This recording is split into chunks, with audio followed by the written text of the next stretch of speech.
Hey, what is up, mortals? I welcome to part 3 season 2 of What If Midoriya was an AFO fan. I just wanted to greet you guys by just saying, sit back and relax, you're in for a treat. So, we begin. The various warp gates closed behind the League members as they departed Island. Their destination was the Shy Hisekai compound. As for their objective, Izuku was tasked with taking the overhaul quirk and to kill Kai Chisaki while seizing control of as many members of the Shy Hisekai as possible.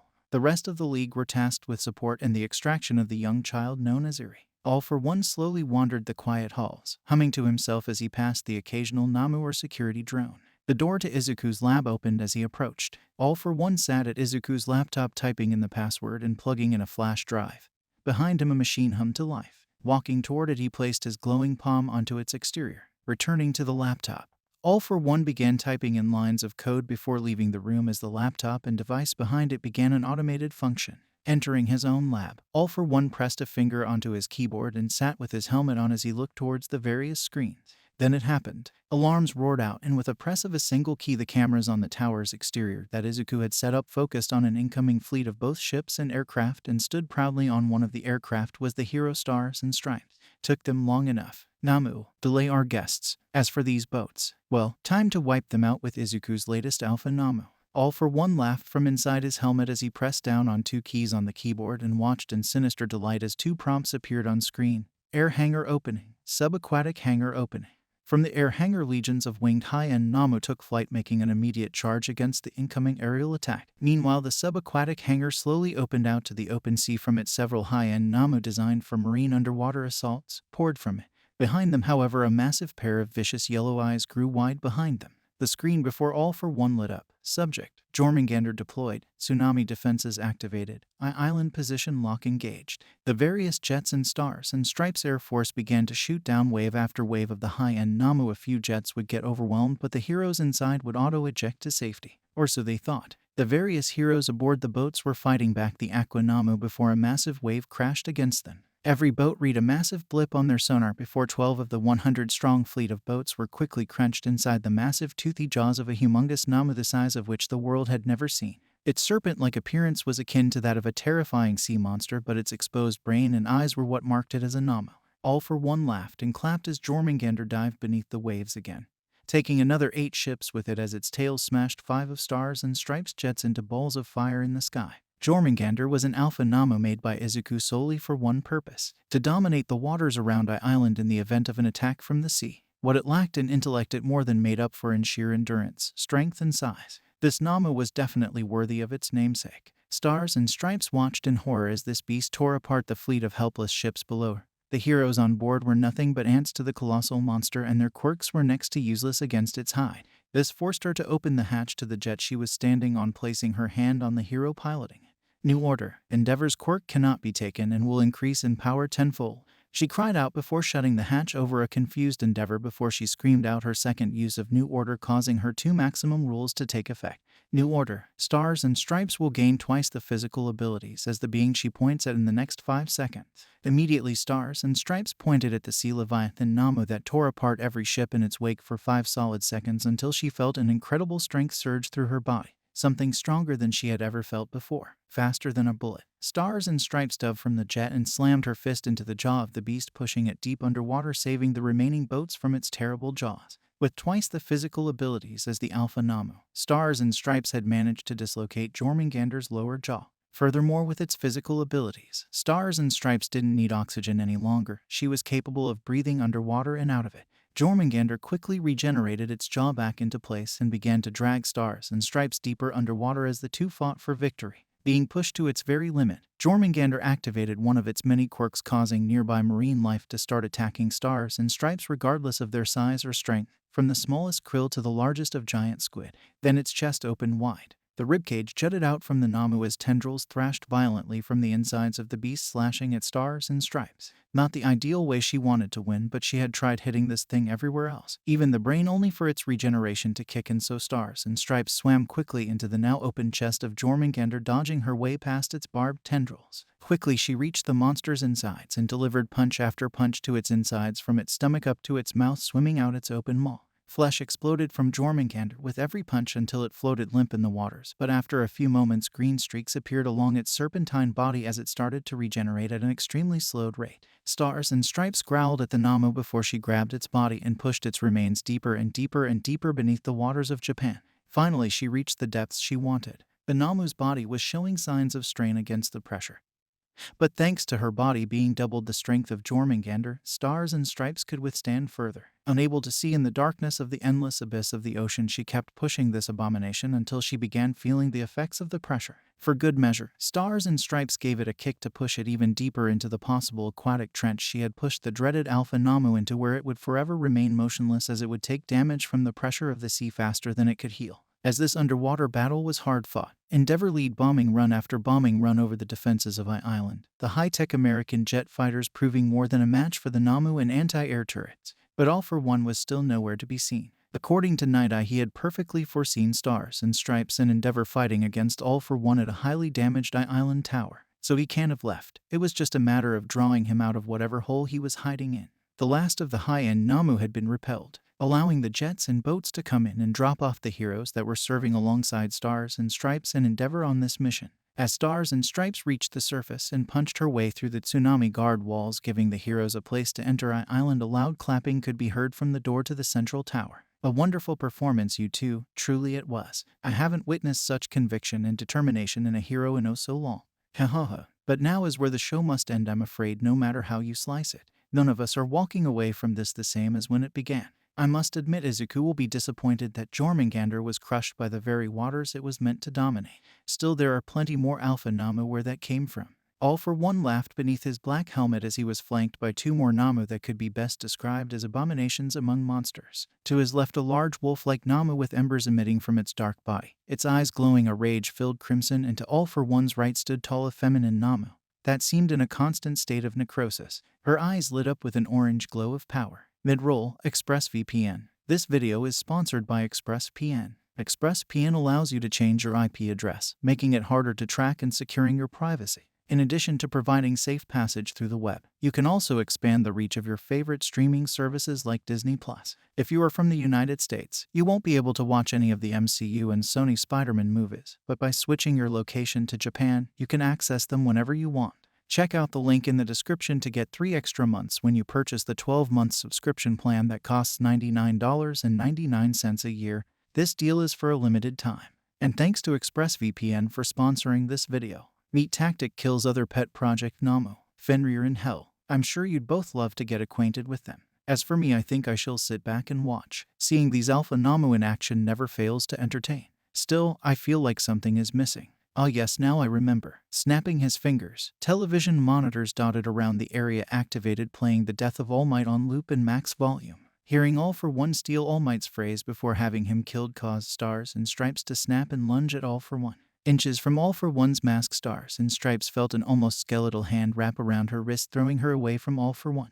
The Alpha Namu Hell stood between Stars and Stripes and All for One. Endeavor meanwhile clashed with Fenrir. All as the various other heroes battled against the various standard and high-end Namu. I'm beginning to think you're too afraid to face us, All for One, if you even had a face. So instead you hide behind your little monster. Tactic kills abominations. Endeavor spat at All for One, who levitated above the battlefield, sat upon a floating throne made of reconstructed and smoothed out rubble. All as he watched Endeavor battle against Fenrir. Less talk, Endeavor. We have Namu to crush and an ancient evil who refuses to stay dead to put 6 feet under. Stars and Stripes retorted as she smirked, dodging out the way of the clawed, bony hands of the Alpha Namu named Hell. Using his enhanced quirk, Endeavor burned into the ground and pulled several bars of rebar from the floors, wrapping them around Fenrir in an attempt to bind the vicious wolf Namu. However, this was all in vain, as the rebar began glowing a bright blue as a similar color filled Fenrir's eyes until the rebar exploded into pieces. The shrapnel from the rebar struck Endeavor, causing small cuts across his body. Hell shrieked loudly as she activated a form of shadow-based quirk that allowed her to puppet the deceased corpses of Namu and hero alike, using them as meat puppets against Stars and Stripes. The supposed undead lacked one thing they had in life: quirks, making them easy marks for Stars and Stripes' attacks, usually going down in 2 to 3 hits, but there are always more. Deciding to truly test how far he could push his quirk, Endeavor pointed palms, blasting out a beam of lightning instead of a focused beam of flames. From the electrocution, Fenrir was stunned long enough for Endeavor to make another attempt at destroying the Alpha Namu for good, blasting a crashed husk of a jet embedded into the wall of the central tower. Endeavor caused the shell of the jet and a large amount of rubble to fall upon Fenrir from above, crushing it. Or so he hoped. Within a few moments, the rubble and jet covering Fenrir began glowing that similar bright blue before exploding out into sharp shrapnel. Actually prepared this time, Endeavor used his enhanced flames to blast himself out of the way of the incoming shrapnel explosion. Fenrir howled out loudly, glaring at Endeavor as it grew in size and its teeth elongated. Endeavor recognized this quirk, but from a very different villain, Moonfish, fitting it should end up with a beast like Namu. It didn't matter what Endeavor did to this crime against nature, it just seemed to shrug every attack off like it was being attacked by drops of rainwater, nothing but a minor annoyance. Well, if it worked for Stars and Stripes against Jormungand, maybe it'll work on this thing too. Flying high, then diving fist first into the beast's throat as Endeavor used his quirk to coat his fist in flame. He slammed Fenrir into a crater from the impact. The sharp, jagged teeth began digging into Endeavor's arm. He had to be quick. Endeavor grabbed something relatively heart-shaped and pulled, hearing ripping and tearing of both flesh and metal. Endeavor pulled it out. Fenrir's heart, but it was partly cybernetic with trigger injectors attached to it. Casting the heart aside, Endeavor turned his back on Fenrir only for the atrocity to lunge at Endeavor's left hand, biting it clean off and swallowing it. Giving a low growl, Fenrir dropped to the floor in front of Endeavor, finally put out of its misery, or rather everyone else's. Son of a mother, you are going down for all you've done, all for one. Endeavor roared out in agony as he placed his remaining hand on his stump, using his flames to stop the bleeding and stay in the fight. Won't you need a hand with that, Endeavor? Ha ha ha. All for One cackled at the hero tending to his wounds. Meanwhile, Stars and Stripes battled against the growing hordes of undead puppets as Hell stood behind them and just watched with her head curiously turned to the side. Every time Stars and Stripes had to strike down a hero she once called friend, ally, companion, it pained her mind to no end. All of them were heroes with bright futures, and now this Namu had desecrated their bodies into undead marionettes. Stripes, go for All for One. I doubt this witch of a Namu can bring back ashes, and I'm in no state to fight him. You are. Do it for the world. Do it for all might. Endeavor shouted as he blasted through the reanimated with an explosion of white fire, almost leaving no trace of them behind. Yet there were still plenty for him to cremate. Nodding, Stars and Stripes jumped at All for One with an insane speed, punching him in his smug black mask. As the #1 villain of Japan clashed with the #1 hero of America, Endeavor was left to destroy the third Alpha Namu present on Island, Hell. With her puppets of flesh gone, she once again cocked her head at Endeavor before sinking into the wall behind her. Quickly she reappeared from Endeavor's shadow as she grabbed the fire hero from behind, placing one of her almost skeletal hands over his eyes. Pain, so much pain you have inflicted. Now you will feel their suffering. Endeavor felt his mind being invaded and burrowed into as he was shown visions of horror and death. So many civilians he had wounded physically or mentally. So many deaths he was responsible for, and worst of them all, his family. He watched these horrible visions always from the point of view of the victims of his actions or inaction. Shoto, Toya, Rei, Fayumi, Natsuo. What have I done? I'm no hero. Endeavor gave into the despair and hopelessness the vile Namu named Hell bestowed upon him. She began to grow more and more monstrous in her deathly features as he fell into loss. Hell's claws grew longer and sharper. Her eyes appeared to be filled with anger and hate. Cry not human. Hell shall end your pain. Hell shall make you atone. The vicious feminine Namu grinned as she pulled one of her clawed hands back, about to strike down Endeavor. Atone? And what of you, Namu? Do you have nothing to atone for? Endeavor growled back at her as he broke free of her quirk's hold over him, realizing he didn't have to atone by letting himself die at the hands of this thing. The female Namu dropped Endeavor and fell to her knees, crying, slamming her fist against the ground, as she angrily muttered and snarled to herself. Arg, I'm not a monster. Help me. These quirks hurt me. I don't want to see any more. I can see what I did to her. She isn't a monster. My Himiko. I'm so sorry. Mommy is so sorry. Endeavor sighed as Hell, or as he had unfortunately discovered Mrs. Toga, wailed out as the quirk she used on Endeavor rebelled against her, showing all sorts of horrid things she had done, and likely the horrid things the users of the various quirks she wielded had done too. This explained why nobody could find the mother or father of Himiko Toga. She likely requested Izuku or Tactic Kill use them to create Namu as a twisted revenge that mimicked the one that was inflicted upon Hisashi. Giving a frown, Endeavor placed his remaining hand on the crying Alpha Namu's head while she was still vaguely in a state of humanity before burning her away with his flames. As Izuku's third and most unstable Alpha Namu fell, Stars and Stripes clashed with All for One over and over again. Avoiding the majority of his stolen quirks, she always kept All for One at a certain distance to prevent him stealing her quirk, as an All for One with the power of New Order would spell the end of all life as humanity knew it. But All for One, despite his nearly insatiable hunger for power and quirks, wasn't a fool, and neither was Izuku. They knew Stars and Stripes would arrive in Japan eventually. And after reluctantly sharing his quirk's one true weakness with Izuku, both had agreed on several plans should things prove dire. With Stars and Stripes, seems this was the worst-case scenario. But every condition was met. Every player was where they needed to be. All for One just had to make his final move. All for One moved his position slightly, creating an unexpected opening for Stars and Stripes, but his condition, his wounds. This would finish the scourge called All for One. This would avenge All Might, grabbing the faceless All for One by the throat and crushing him into the concrete floor, creating a massive crater. Stars and Stripes smiled pridefully as if she were All Might herself. She tensed her grip around the villain's throat. His body was weakened from the battle. All it would take is crushing his windpipe to be done with it. Stars and Stripes gritted her teeth as she glared down at All for One with an almost deranged smile. Any final words, you quirk-stealing blemish? Stars and Stripes stiffened her grip on his throat just a little more, pressing a button on a small device in his suit pocket, then crushing it in his grasp.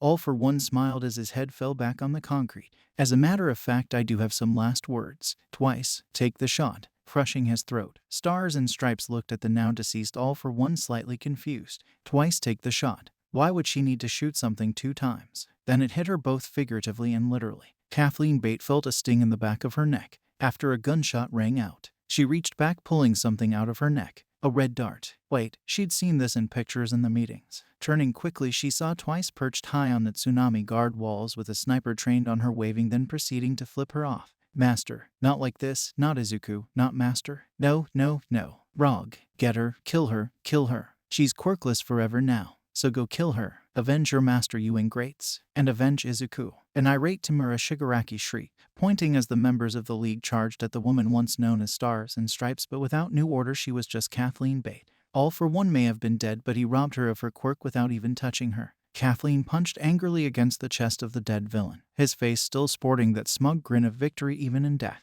Endeavor pulled Kathleen away from the area as the surviving heroes made their retreat from island back to the boats, although some of them didn't make it that far thanks to the League killing everyone in sight by Tamura Shigaraki's orders. Hours had passed. Tamura locked himself inside Izuku's room, refusing to speak to anyone but Kurogiri, for the time being, leaving a power vacuum in the League. Dabai wanted to take the reins until Izuku was back and to put him in charge when he was back. Whilst Gyro insisted on following through with backup plans Izuku had shared with her, meaning she'd have to take leadership if Tamura didn't leave Izuku's room and act like a leader, and everyone knew it.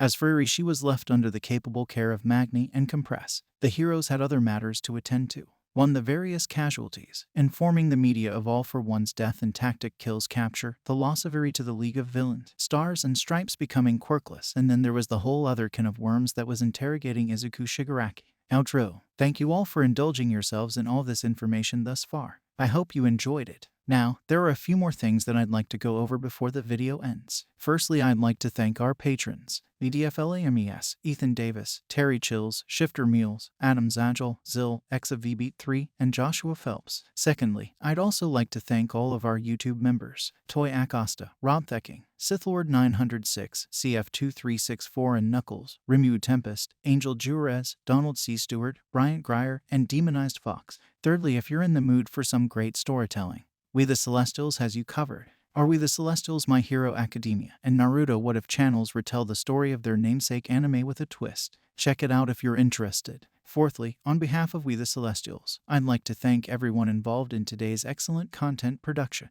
Their details can be found in the description below. Lastly, if you're interested in what we do here at We the Celestials, I'd like to extend an invitation to join the team.